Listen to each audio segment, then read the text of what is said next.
One day, Edward was talking to Trevor when Douglas steamed by. He was pulling a train of heavy coal cars. "Come on, Edward. Stop gossiping in the sun when there's work to be done." Later, Edward spoke to Douglas. "Trevor and I are old friends, and you and he have a lot in common, too." "We do?" quizzed Douglas. "And what would that be?" "Scrap," said Edward quietly.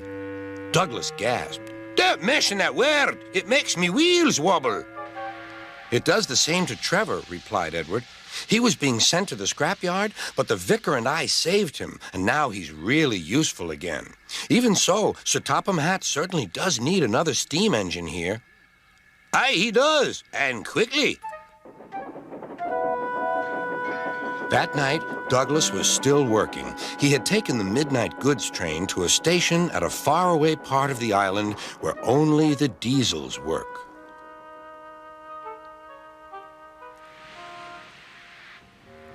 He was just shunting, ready for his return journey, when... "That sounds like a steam engine," he thought. The hiss came again. "Who's there?" asked Douglas. A whisper came. "Are you Sir Topham Hatt's engine?" "Aye, and proud of it." "Well, I'm Oliver, and I'm with my brake van towed. We've run out of coal and have no more steam."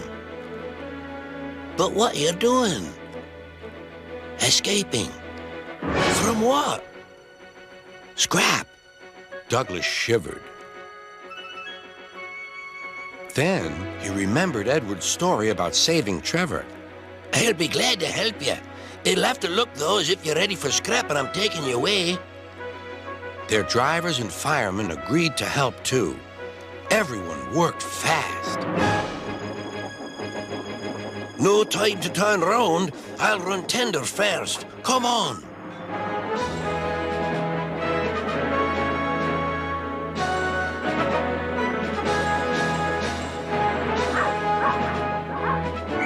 But before they could clear the station, they were stopped.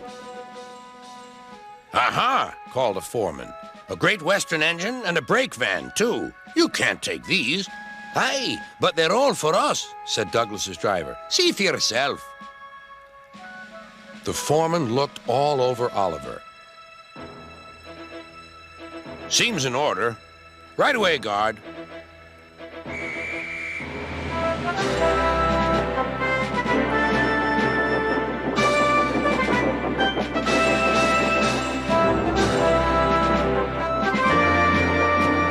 "That was a near thing." "We've had worse," replied Oliver, and they forged ahead.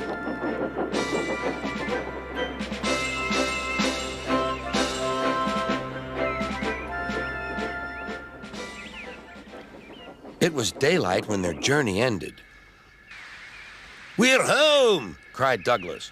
"Shh!" said his driver. "There are the works. We'll find a place for Oliver." Oliver said goodbye and thank you, and Douglas puffed away. The next day, Douglas told the other engines all about Oliver. "Sir Topham Hatt will have to know," said James. "Douglas should tell him at once," added Gordon. "Well, here he is," said a voice. "Now, what's this all about?" "Beg pardon, sir, but we do need another engine." "Yes, sir," ventured Gordon. "A steam engine, sir." "Well, unless one is saved from scrap, there's little hope." "But, sir, one has." "Yes, indeed. And thanks to you, Douglas, he is now at our works. Oliver is just what we need for Duck's branch line." Everyone cheered. Now Oliver and Toad are mended and painted in full Great Western colors. Duck and Oliver are happy on their branch line. The others laughed at first and called it the Little Western. Duck and Oliver were delighted, and so the Little Western it will always be.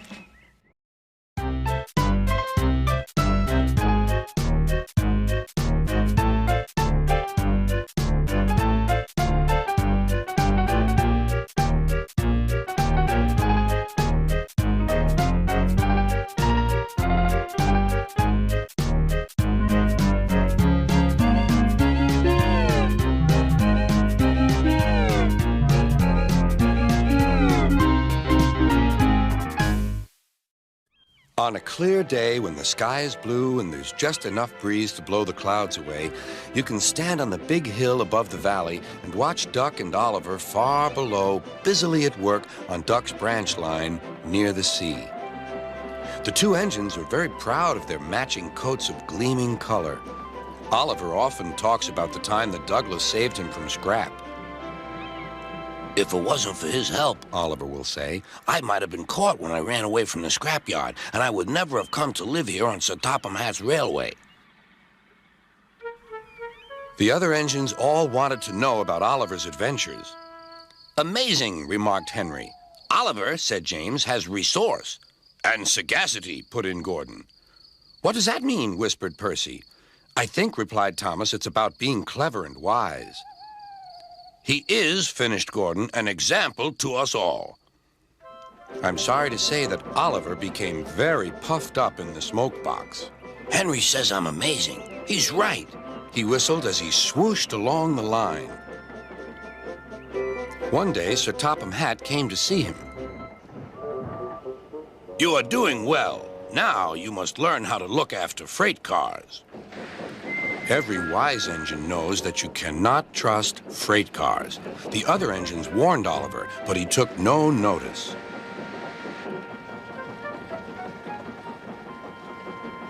You think I can't manage, he said huffily. Gordon knows better. He says I'm sagacious. You may be good gracious or whatever you call it, but cars can be troublesome, and... Say no more, Duck, interrupted Donald. It's a pity, but the wee engine'll just have to learn for himself. Oliver pulled some loaded cars to a siding and pushed the empties to the chute.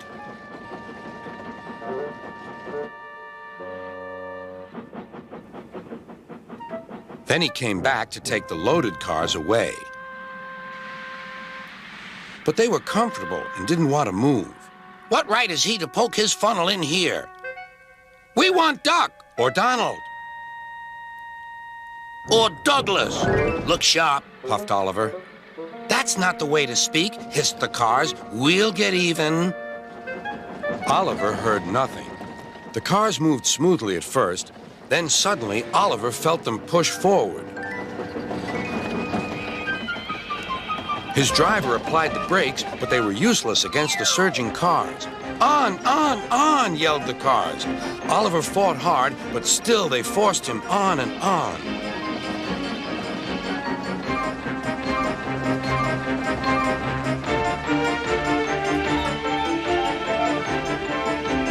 At last, the cars grew tired. I'm winning, gasped Oliver, but it was too late.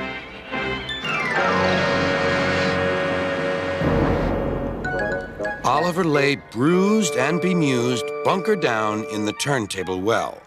Duck surveyed the damage. Hello, Oliver. Are you being a good gracious engine? Beg pardon, but we really don't like this sort of surprise. Donald and Douglas will miss their turntable until it is mended. That evening, Oliver was hauled gently to safety. I'm sorry, sir, he said to Sir Topham Hatt. I should have listened to Duck's advice. I don't feel good gracious or whatever it is. I just feel silly. Well, Oliver, replied Sir Topham Hatt, now you know the damage cars can do. Yes, I do, sir. I look like a load of scrap iron. Oh, I don't think so, laughed Sir Topham Hatt. But you do need to go to the works to be mended. The other engines now felt sorry for Oliver. The branch line won't be the same without you, whistled Duck. Come back soon. A few days later, Oliver did come back. His coat gleamed brighter than ever. He was a wiser engine, too, and never made a mistake about cars again.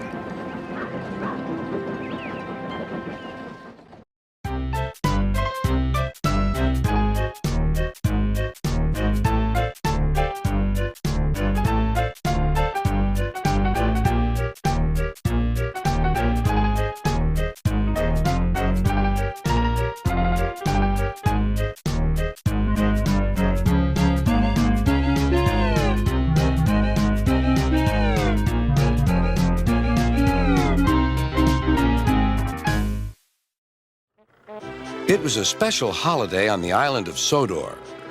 Bertie the bus was working harder than ever before. All the engines were busy too.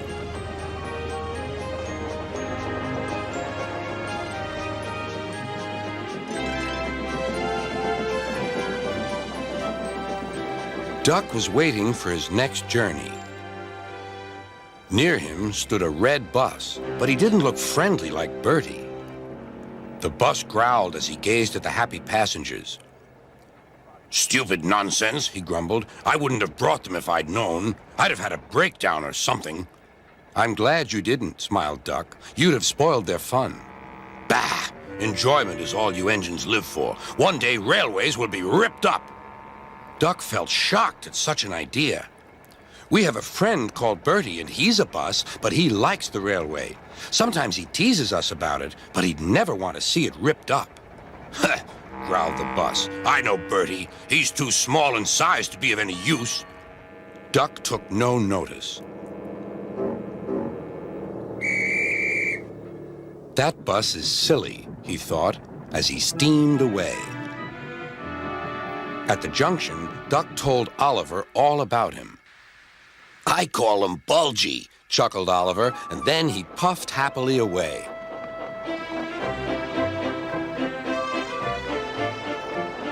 But that afternoon, when the two engines met again, Oliver was no longer laughing.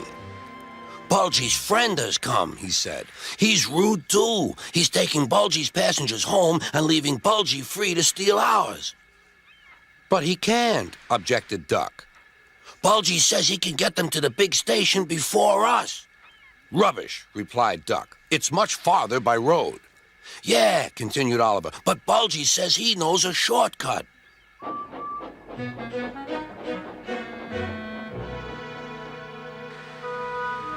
That evening, the engines were preparing for the homeward rush.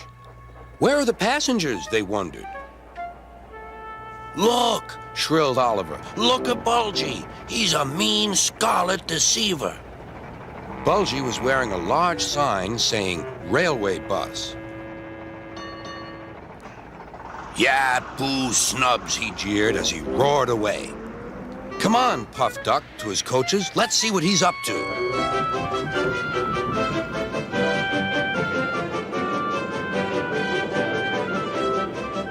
Duck wanted to get back at Bulgy, but he wasn't sure how.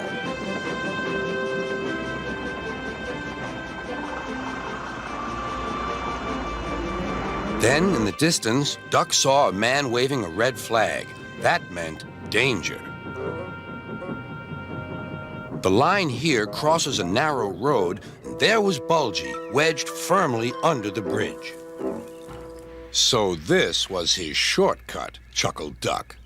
He tricked us, shouted Bulgy's passengers. He said he was a railway bus, but he wouldn't accept our return tickets. He wanted us to think railways are no good. Duck's crew examined the bridge. It's risky, but we must help the passengers. Passengers are urgent, agreed Duck. Duck slowly and carefully set off across the bridge. Bulgy wailed as he felt the bridge quiver. Oh! Oh!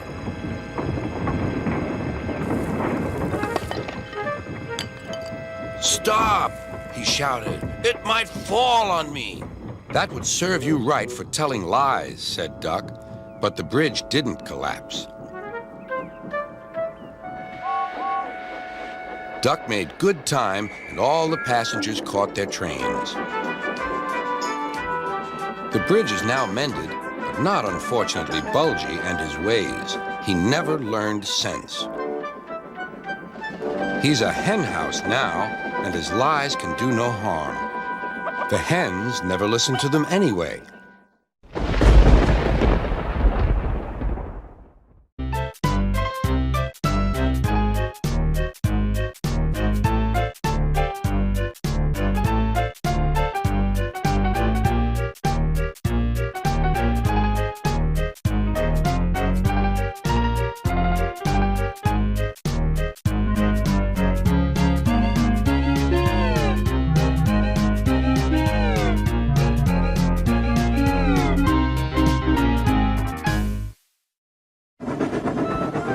Oliver had been to the works to be mended. Some troublesome cars tricked him, and the Great Western engine fell into the turntable well.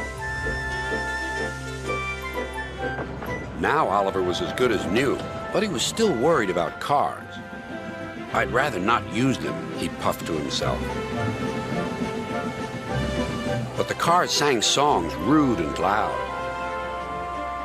Scruffy, their leader, led the chorus. Oliver's no use at all, thinks he's very clever, says that he can manage us, that's the best joke ever. When he orders us about with the greatest folly, we just push him down the well. Pop goes old Ollie. Thomas, Duck, and Percy were shocked. "Be quiet," they ordered. But they couldn't be everywhere, and everywhere they weren't, the cars began again. Oliver's no use at all, thinks he's very clever, says that he can manage us, that's the best joke ever.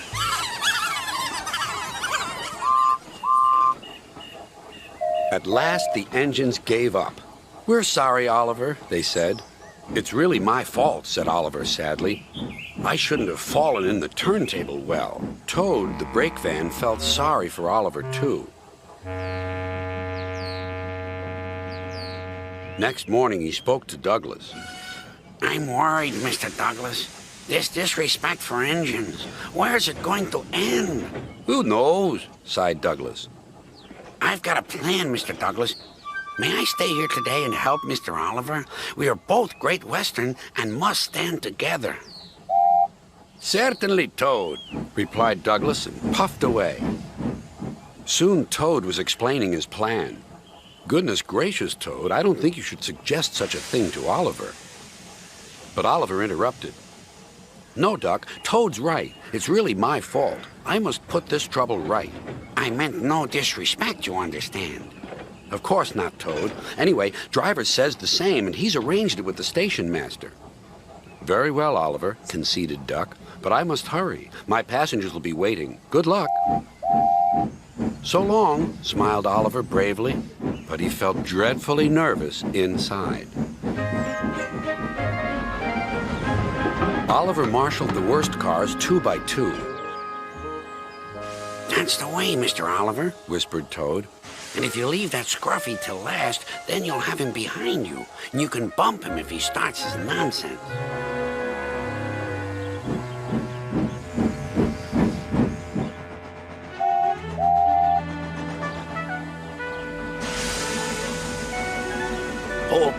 Hold back, whispered Scruffy, and pass the word to the others. The silly cars giggled. But Oliver knew what to do.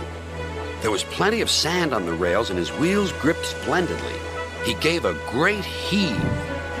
"Oh!" groaned Scruffy. "I don't like this." "Go on," yelled Duck. "Well done, boy, well done." "Oh!" wailed Scruffy. "I'm coming apart!"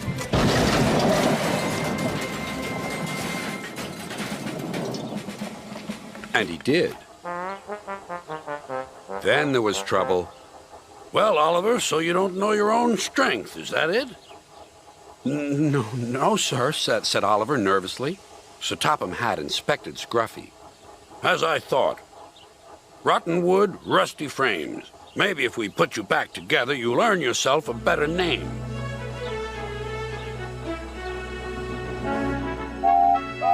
Nowadays, Oliver only takes the cars when the other engines are busy.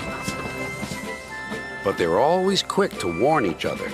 "Take care with Mr. Oliver. If you play tricks on him, you'll never be the same car again."